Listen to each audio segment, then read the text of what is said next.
नमस्कार. श्री ब्रह्मचैतन्य महाराज गोंदवलेकर प्रवचन. आज 4 जून. परमार्थात अभिमान आड येतो. शास्त्रात 2 गोष्टी सांगितल्या आहेत, इहलोक आणि परलोक. हे कसे साधावेत हे दोन्ही स्पष्ट केले आहेत. परंतु आपण प्रपंच तडीचा आणि परमार्थ सवडीचा मानतो.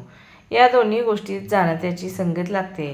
परलोक साधून देणाऱ्याला सद्गुरू म्हणतात. जो मनुष्य आपल्याला कळत नाही हे कबूल करतो त्यालाच सद्गुरूकडे जाण्याचा रस्ता मोकळा होतो. आपण भगवंताला शरण जात नाही, कारण आपला अभिमानच या शरण जाण्याच्या आड येतो. गंमत अशी की व्यवहारात सुद्धा आम्ही अभिमान सोडून ज्याला जे समजते त्याच्याकडे जातो. इहलोक अनुभवाचा आणि परलोक अनुमानाचा अशी आपली कल्पना असते. पण इहलोकाचा अनुभव दुःखाचा येतो तरी तो आम्ही सोडत नाही. मग परमार्थाचा अनुभव नाही म्हणून मी तो करीत नाही हे म्हणणे लबाडीचे आहे. प्रपंचात आम्ही काही पाप करीत नाही, मग परमार्थ तरी दुसरा कोणता राहिला, असे काही जण विचारतात. प्रपंच सचोटीचा असला तरी त्यात अभिमान असेल तर नाही तो परमार्थ होणार. रामकर्ता म्हटल्याशिवाय म्हणजेच अभिमान सोडल्याशिवाय परमार्थ नाही साधणार. मी देही म्हणू लागलो, यात अभिमान आला. देहबुद्धीला कारण म्हणजे वासना. वासना हे सर्वांचे मूळ आहे. माझा जन्मच जर वासनेत झाला आहे तर ती बाजू काढल्यावर आम्ही जिवंत कसे राहू असे वाटते. जो या वासनेचा खून करतो तोच परमार्थाला लायक होतो. अंती जी मती ती जन्माला कारण होते.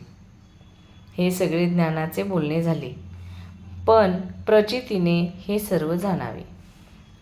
बायको पोरांचा त्रास होतो, मन एकाग्र होत नाही म्हणून बुवा झाला, मठ केला. लोक येऊ लागले, त्यांना जेवायला घालण्याकरिता भिक्षा आणू लागला.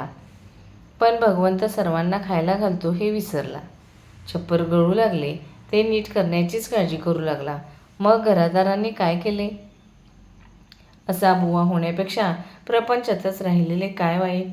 थोडक्यात म्हणजे परमार्थ समजून जो त्याचे आचरण करेल त्याला तो लवकर साधेल.